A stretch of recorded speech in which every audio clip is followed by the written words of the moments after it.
Buen día, Día. feliz día a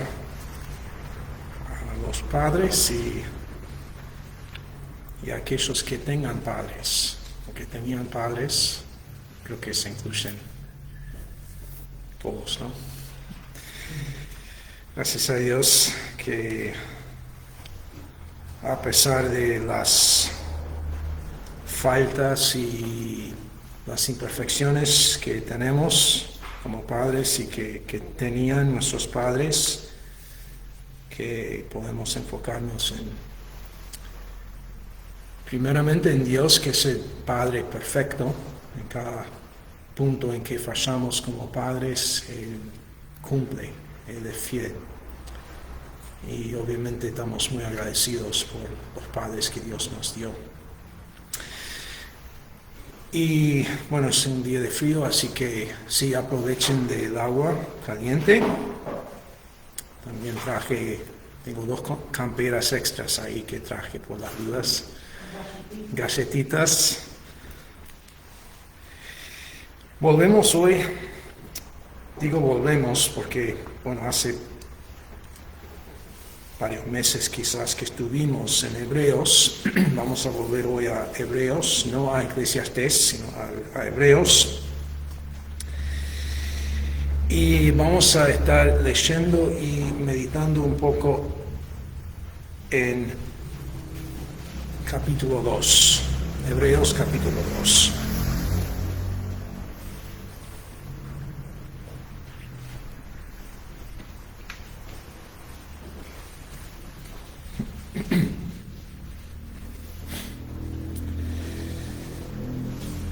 Y al volver a capítulo 2, volvemos a una exhortación conocida, es una que hemos visto en otros momentos. Es esta con la cual comienza el capítulo. Debemos prestar mucha mayor atención a lo que hemos oído. Y si bien la conocemos bien, vamos a pensar sobriamente, vamos a pensar tomando en serio esta exhortación, esta advertencia de prestar mucha mayor atención. El propósito por el cual debemos prestar atención al Evangelio es lo que dice en la segunda parte del versículo: no sea que nos desviemos. Prestamos atención para no desviarnos.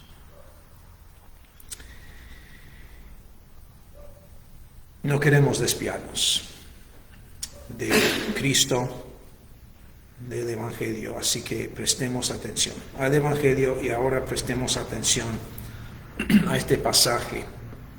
Volviendo a leerlo, Hebreos 2, y vamos a leer versículos 1 a 9. Por tanto, debemos prestar mucha mayor atención a lo que hemos oído, no sea que nos desviemos.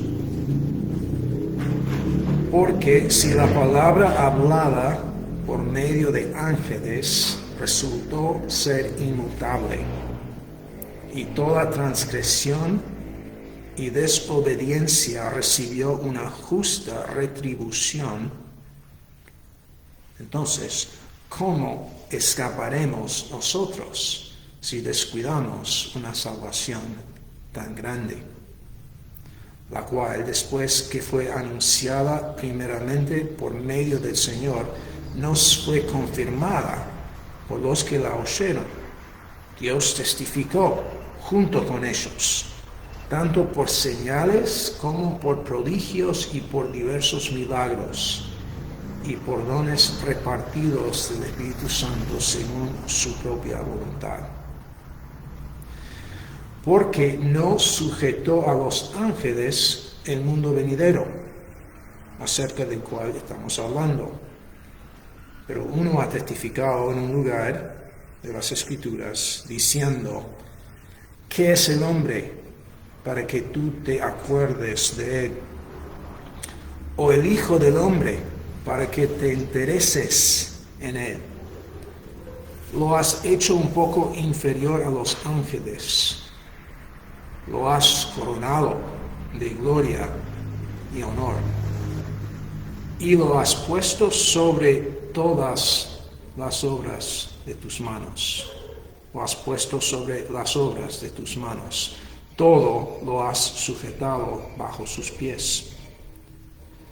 Porque al sujetarlo todo a él, no dejó nada que no le sea sujeto. Pero ahora no vemos aún todas las cosas sujetas a él.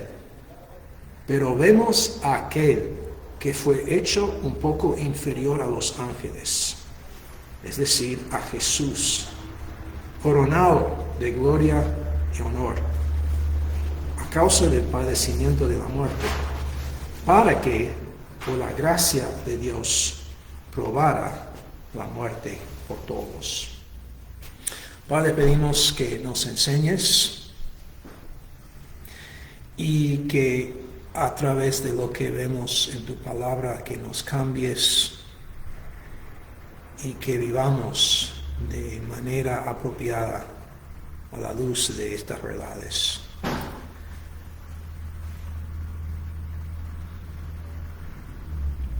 Pedimos por aquellos que no están hoy, pedimos tu bendición, tu protección, tu cuidado y tu obra de cada uno de ellos según la necesidad, y que sigas entre nosotros tu obra individualmente y como iglesia. Lo pedimos en el nombre de Jesús. Amén. Bueno, estudiamos la teología, estudiamos la doctrina, incluso armamos clases de teología, doctrina, enseñanza bíblica, pero el punto de la teología es para cambiar vidas. Los pasajes que usamos en la Biblia, los pasajes que usamos para comprobar esta u otra doctrina, muchas veces, quizás siempre, están no solo para informarnos sobre ciertas doctrinas, ciertas verdades, sino están para cambiar nuestras vidas. Pienso en el ejemplo de Filipenses 2, que muchas veces vamos ahí para comprobar que Jesús es Dios. Pero ese pasaje está para afectar, para cambiar nuestras vidas, que vivamos de cierta manera, que sintamos de cierta manera, que tengamos una actitud, una manera de pensar como la de Jesús, quien siendo Dios se humilló. Y bueno, Hebreos 1 y 2 es otro de esos pasajes donde vemos mucho en cuanto a Jesús, pero esas doctrinas, esas aclaraciones, esas enseñanzas sobre Jesús, sobre Cristo, sobre el Hijo, están para un propósito. Y este pasaje que recién leímos también tiene un propósito y está buscando evitar un problema o lidiar con un problema que era en ese momento. En este entonces en el cual fue escrita la carta, parece que había un problema, y se ha observado que la carta de los hebreos a los hebreos probablemente fue dirigida a un grupo de judíos que estaban luchando con la tentación de quizás volver al judaísmo.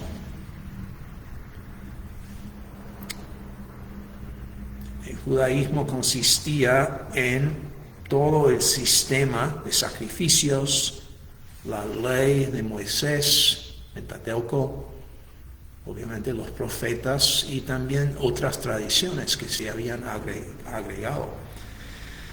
Y se ha observado que es probable que esta carta fue escrita para lidiar con ese problema. Pero si pensamos, bueno, es interesante notar eso, pero esa tentación no es mía, es decir, no soy tentado a volver al judaísmo, entonces tenemos que tener cuidado que no pensemos así. Que no pensemos, bueno, esta carta es interesante, nos instruye acerca de Cristo, pero ese problema de apartarme y volver al judaísmo no me tienta a mí. Y puede ser que no, pero debemos igual poner la misma atención porque hay maneras en que nos podemos desviar, que vamos a ver en un momento. Y debemos lidiar con esta realidad y este problema que puede haber entre nosotros y sale de nuestro propio corazón. Y es que somos también vulnerables a desviarnos. Somos vulnerables. Y por eso debemos prestar atención al Evangelio para no desviarnos. Tú y yo debemos prestar atención y mucha mayor atención al Evangelio, a lo que hemos oído, para no desviarnos. Y este pasaje nos cuenta por qué. Veremos en este pasaje que recién leímos, veremos 3 razones por las cuales debemos prestar mayor atención a lo que hemos oído, al Evangelio, al mensaje de Jesús. Y la primera razón es esta que mencioné, que es verdad. La primera razón es que hay un peligro real de desviarnos. Es posible desviarnos.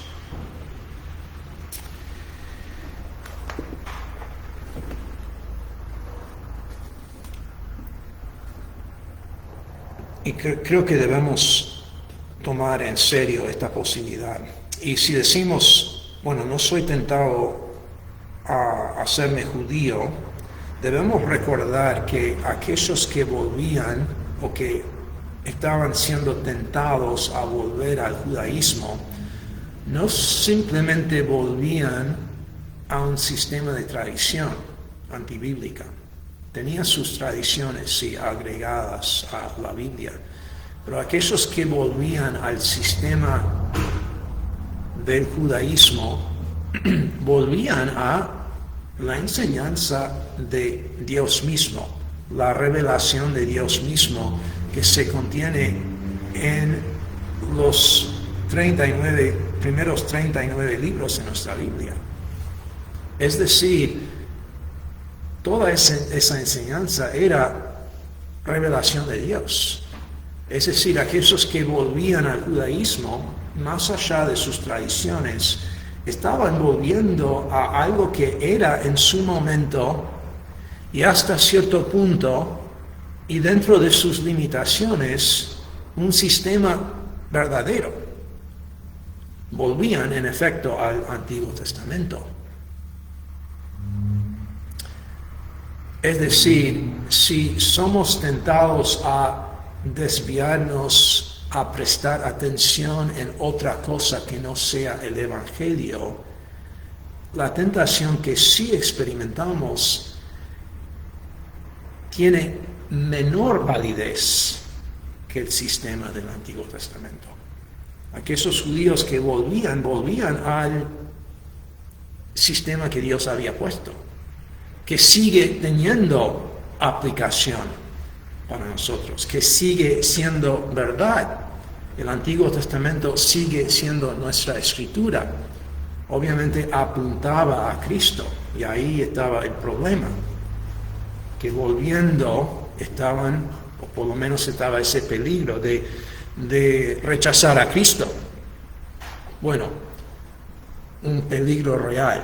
Pero si ellos estaban en peligro, volviendo en efecto al Antiguo Testamento, cuanto más nosotros cuando somos tentados a desviarnos por una filosofía de vida no cristiana o no basada en la Biblia. Es decir, estamos en el mismo peligro y hasta quizás un peor peligro en un sentido. Ser tentado a una filosofía de vida aún más inferior al judaísmo. Y quizás somos tentados cuando nos encontramos con personas que no comparten nuestra fe en Jesús.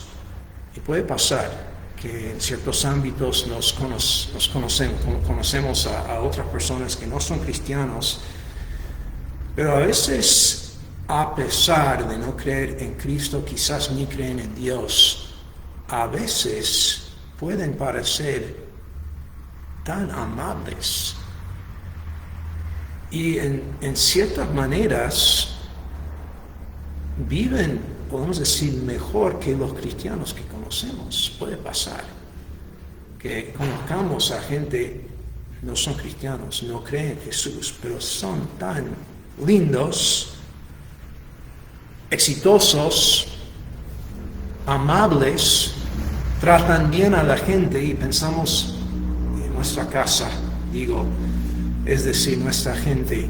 Y a veces no es así. Y la tentación es pensar, bueno, quizás ellos no están tan mal, quizás no es tan importante ser cristiano, quizás no es tan importante ser bíblico si hay otra gente que no lo son y tienen una buena vida y son linda gente. Y la tentación es desviarnos de las bien conocidas palabras de Jesucristo mismo, quien dijo, yo soy el camino y la verdad y la vida. Pero está ese peligro de desviarnos a otra filosofía de vida que no es cristiana. Pero también digo que hay un peligro real, y otra vez estamos animándonos a que prestemos atención al Evangelio para no desviarnos. Y la primera razón es que hay un peligro real de desviarnos. Y lo digo también porque está la posibilidad de, lo voy a decir así, aferrarnos a conclusiones correctas en vez de aferrarnos a la Biblia misma. ¿A qué me refiero? Estamos lidiando aquí con una advertencia que si la tomamos tal como es, nos da la idea de que si me desvío, dice, debemos prestar mucha mayor atención a lo que hemos oído, no sea que nos desviemos. Si me desvío, entonces, si seguimos leyendo, dice que si fue así en el Antiguo Testamento que hubo recompensa, cuanto más habrá hoy en día. Jesús ha hablado, Dios ha hablado a través de su Hijo. Versículo 3, ¿cómo escaparemos nosotros si descuidamos una salvación tan grande? Parece decir que si me desvío, no me escapo, que hay juicio. Y la tentación es, al llegar a estas advertencias, decir, bueno, sé que me está advirtiendo, o por lo menos está advirtiendo a esa gente, pero yo entiendo de la Biblia que una vez salvo, siempre salvo. Una vez salvo, siempre salvo. No me tengo que preocupar. Ahora, es verdad ese refrán, una vez salvo, siempre salvo. Es decir, que no se pierde la salvación. ¿Verdad o no? Una vez salvo, siempre salvo. De verdad. Es una conclusión bíblica basada en la enseñanza de las Escrituras. Pero el problema y el peligro es aferrarme a ese refrán, o se podría decir así, la seguridad eterna del cristiano. Una vez salvo, siempre salvo. Si me aferro a esa idea pensando, aquí está el problema, pensando que bueno, ya que una vez salvo, siempre salvo, yo puedo vivir como quiera. o por lo menos pecar un poco, y no voy a perder la salvación. El problema es que aún ajustando un poco, aunque sea un grado, nuestro pensamiento, podemos terminar mal y hasta desviarnos basándonos en un refrán que, si bien es bíblico, no es la manera que la Biblia presenta dicha verdad. La Biblia sí enseña que estamos seguros en Cristo, pero no solo un escape del infierno después de haber vivido como queramos. Es decir, Cristo no es simplemente un escape del fuego después de haber vivido de cualquier manera. ¿A qué me refiero? Es que el mensaje de la Biblia es más robusto que simplemente una vez salvo, siempre salvo. El mensaje de la Biblia es que el Dios que justifica, también guarda, también preserva y también cambia al individuo, también santifica. Y la salvación es mucho más que un mero futuro, digo mero futuro, no es un mero futuro, pero la salvación es mucho más que el cielo algún día, es un cambio que comenzó ya. Y sería mucho mejor aferrarnos a estas palabras. Por ejemplo, sabemos que para los que aman a Dios, todas las cosas cooperan para bien. Esto es para los que son llamados conforme a su propósito. Porque a los que de antemano conoció, también los predestinó a ser hechos conforme a la imagen de su Hijo, para que Él sea el primogénito entre muchos hermanos. A los que predestinó, a esos también llamó. A los que llamó, a esos también justificó. A los que justificó, a esos también glorificó. Estoy leyendo obviamente de Romanos 8. Un mensaje sí de seguridad, pero no solo un cielo después de una vida de pecado o de no pensar mucho en Dios. Esa salvación de la cual la Biblia habla y que nos enseña es una salvación completa que comenzó en la eternidad pasada. Pero incluye no solo la justificación, que Dios me ve como justo, a pesar de mis faltas, a pesar de mis pecados, pero también incluye todo el proceso entre el pasado y el futuro, y llegaremos a ser glorificados y seremos transformados a la imagen de Jesús. A esas verdades nos aferramos y no un mero refrán, que puede ser bíblico, pero que nos podría animar a desviarnos si pensamos, bueno, ya soy salvo, siempre salvo, vivo como quiera. Ahí está el peligro, que no pensemos de maneras casi bíblicas. Así que el peligro es real. Sería mejor pensar, pienso en este himno, sería mejor pensar en las palabras de la Biblia, pero tampoco no estoy diciendo que esté mal pensar en palabras bíblicas que no sean textuales. Cantamos varios himnos hoy que son no bíblicos en el sentido de ser textuales de la Biblia, pero basados en lo que dice la Biblia, son enseñanzas bíblicas. Pienso también en estas palabras, que no son textuales bíblicos, pero que presentan quizás un poco mejor el alcance de lo que es la salvación bíblica. Y son estas palabras: completo en ti, Señor Jesús. Tu obra suficiente es, tu sangre me compró a mí y ahora estoy completo en ti. Justificado ante ti, santificaste mi vivir y mi perdón pagaste tú al derramar tu sangre aquí. Completo en ti soy por la fe y por tu gracia en mi ser. Gloria te doy, mi Salvador, firmeza sé, completo en ti.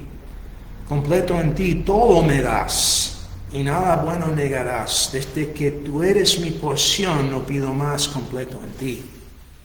Justificado ante ti, santificaste mi vivir, y mi perdón pagaste tú al derramar tu sangre aquí. Buen Salvador, ante tus pies tribus y lenguas estarán, y entre los salvos yo estaré por siempre ya, completo en ti.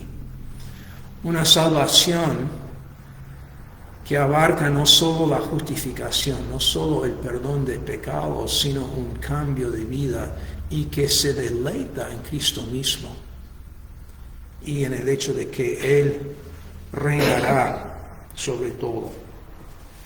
Así que hay un peligro real y por eso debemos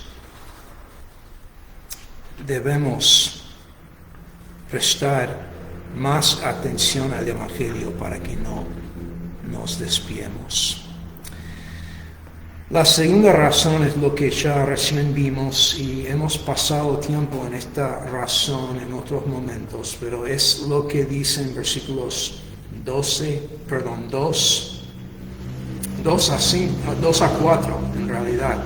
Debemos prestar más atención porque si la palabra hablada por medio de ángeles, el Antiguo Testamento, si aquellas transgresiones recibieron una justa retribución, tampoco nosotros nos vamos a escapar. Es decir, hay consecuencias seguras por desviarte. Hay consecuencias por desviarte. Y podemos decirlo así. Si nos desviamos, no escapamos. No nos escapamos.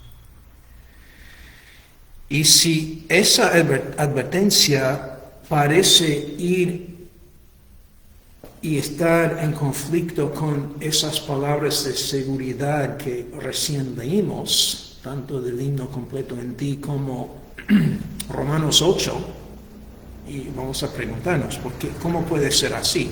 Por un lado estamos seguros, estamos completos en Cristo, nos ha prometido que aquellos que predestinaron a ser transformados a la imagen de Jesús, que serán glorificados. ¿Cómo es entonces que nos encontramos con estas advertencias que en efecto nos dicen, si nos desviamos, perecemos? Me ayuda a mí pensar un poco de esta manera. Por un lado está la seguridad del creyente. Y sí, podemos decir, una vez salvo, siempre salvo. Por otro lado decir, leemos acá, si desviamos, no hay escape. ¿Cómo lidiamos con esa tensión entre la seguridad completa, perfecta en Cristo, por un lado, por otro lado, advertencias de que si nos desviamos no seremos salvos? Pienso de esta manera. Estuve leyendo, en realidad escuchando una historia la semana pasada.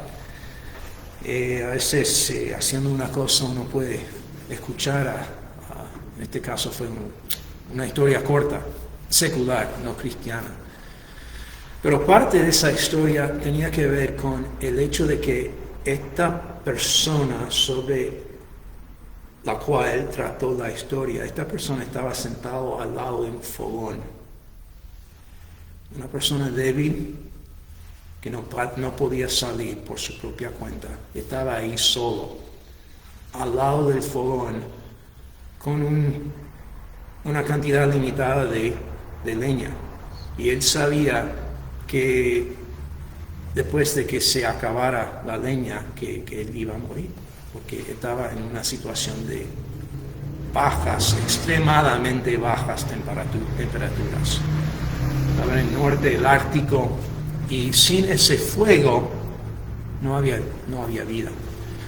Bueno, si estoy con un niño en esas situaciones, y no me refiero ahora al invierno de Uruguay, que tiene sus dificultades, pero pensemos en un invierno en que estamos hablando de de quizá hasta 40 grados bajo cero, si salís de ese fogón desabrigado, ¿qué va a pasar? Te vas a morir. Si te quedas al lado del fogón, vas a vivir. Yo estoy ahí con un niño y le digo a este niño, no salgas del fogón. Si salís del fogón, te vas a morir. ¿Verdad o no? ¿Verdad? Salís de ese fogón, vas a morir.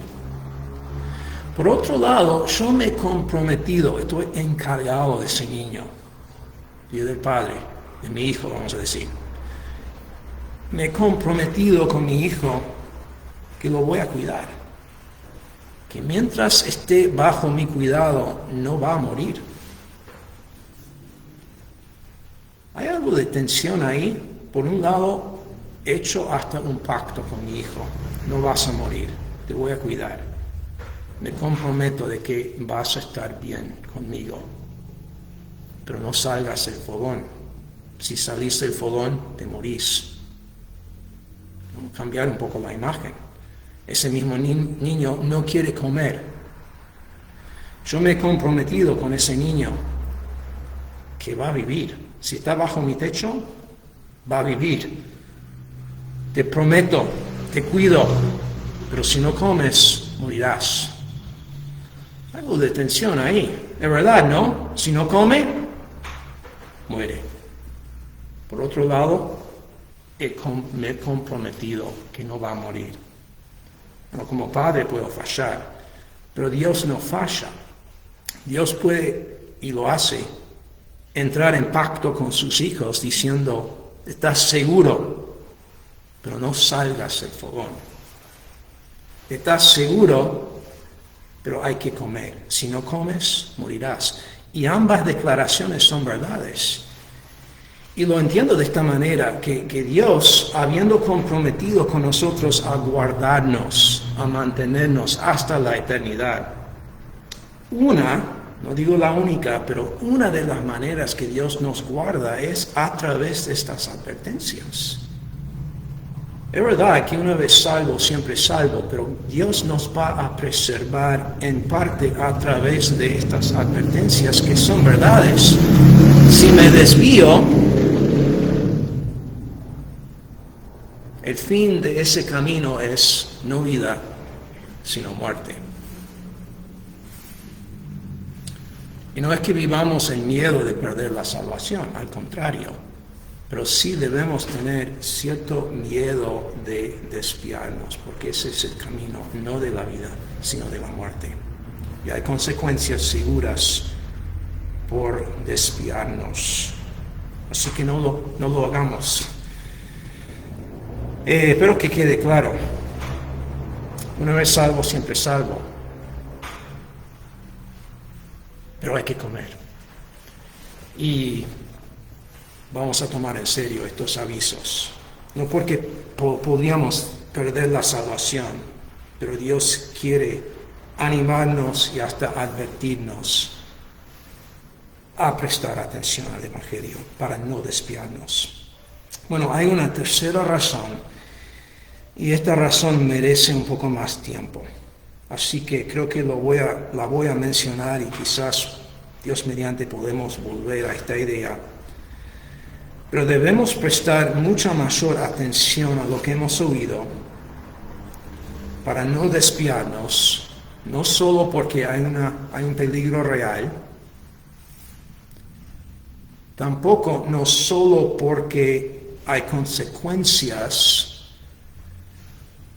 pero que también Dios dice acá, y lo usa como parte de su argumento para que no desviemos, para que prestemos atención al Evangelio.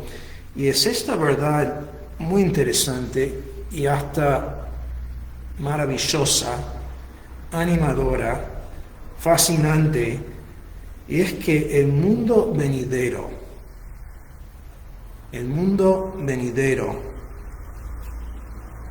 ha sido sujeto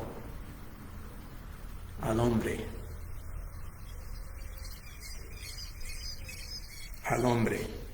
Vimos hace un par de semanas un poco de la idea bíblica del trabajo, que Dios nos puso en la tierra para trabajar, para ejercer dominio. Y esa idea no está solo en Génesis. Ese mandamiento, esa bendición de ejercer dominio sobre la tierra no cambió con la caída. Sigue vigente. Vemos en Salmo 8 que Dios ha puesto bajo los pies del hombre su creación. No para abusarla, sino para cuidarla, para ser mayordomo de ese mundo, de esa creación. Y el autor aquí usa esa verdad como argumento a que prestemos atención cuando dice, porque no sujetó a los ángeles el mundo venidero, acerca del cual estamos hablando, pero uno ha testificado en un lugar de las Escrituras diciendo, y después cita ese mismo Salmo 8, que todo lo ha sujeto bajo los pies de ¿quién? Del ser humano, no seres angélicos, sino seres humanos. Y después agrega esto, al sujetarlo todo a él, no dejó nada que no le sea sujeto. Es decir, toda la creación de Dios bajo los pies del ser humano incluye todo. Pero ahora no vemos aún todas esas cosas sujetas al hombre, ¿verdad? Los ángeles, por ejemplo, son creación de Dios. No están sujetos a los hombres, pero sí vemos, versículo 9, aquel hombre que fue hecho un poco inferior a los ángeles, siendo Dios, fue hecho un poco inferior a los ángeles, es decir, a Jesús. Y cuando cantamos Reina Dios, en realidad estamos realmente cantando de Jesús, quien es Dios, pero siendo el hombre perfecto, ha heredado el derecho y lo va a ejercer, lo va a ejecutar, va a disfrutar y lo va a usar ese privilegio de ejercer dominio sobre toda la creación. Y cuando viene ese momento, que ya está, pero cuando vemos en su consumación ese reino de Jesús, el hombre que sí vivió según los planes de Dios, que sí logró la justicia en su propia vida, que fue humillado hasta la muerte, ahora, como dice acá, coronado de gloria y honor, Él reinará de manera visible y perfecta. Y cuando viene ese día, vamos a querer estar bien relacionados con ese hombre. Querrás ser bien relacionado. Voy a querer estar bien relacionado con ese hombre que es Señor de todo. Por eso no quiero desviarme. Por eso debemos prestar mucha mayor atención al Evangelio. ¿Cómo lo hacemos? Bueno, prestemos atención al Evangelio. Lo podemos hacer de varias maneras. Aprovechemos de estos días del Señor. Hoy es el día del Señor. La Biblia no nos enseña ciertas reglas como debemos usar el día, pero aprovechemos del día del Señor, que Él sea el enfoque hoy. Escuchemos buena música, aprovechemos de amigos que nos animen, tomemos una clase bíblica, leamos diariamente la palabra de Dios, meditemos en ella. Pongamos atención y mucha mayor atención al Evangelio para que no nos desviemos. Padre, precisamos tu ayuda. Estamos seguros en ti, completos en Cristo, pero tomamos en serio esta advertencia de no desviarnos y pedimos que nos guardes a través de poner atención y mucha mayor atención en el Evangelio. Que esta semana sea una semana llena de Cristo.